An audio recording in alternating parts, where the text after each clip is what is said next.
নামাজের ভিতরে বলতেছেন, এই কথা যদি অর্থ আপনি জানতেন যে তোমার কাছে সকল ব্যাপারে সাহায্য চাই তোমার কাছে, এই কথাটা যদি মনে প্রাণে বুঝতেন, তাহলে দুনিয়ায় কোনো মাজারে গিয়া মরা জিন্দা মানুষের কাছে গিয়া নিজের ছেলে মেয়ে চাইতেন না, চাকরির উন্নতি চেতেন না।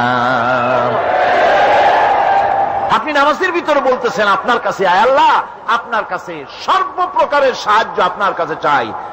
নামাজের ভিতরে কিসের মধ্যে বলতেছেন?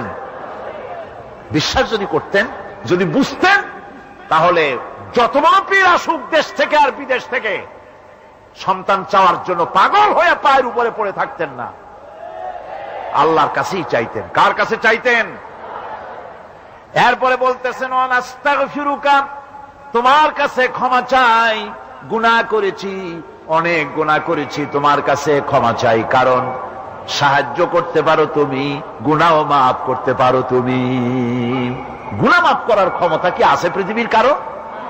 আকাশে জমিনে আল্লাহ ছাড়া মানুষের গুনাহ কেউ মাফ করতে পারে? এরপরে বলতেছি, অনুমিনু বিকা, আয় আল্লাহ আমি তোমার উপর ঈমান এনেছি, পরিপূর্ণভাবে তোমার উপরে ঈমান এনেছি, ওয়া নাতাওয়াক্কালু আলাইক, আর তোমার উপরেই কেবলমাত্র ভরসা করেছি। ঈমান এনেছি তোমার উপরে, ভরসা করছিও তোমার উপরে।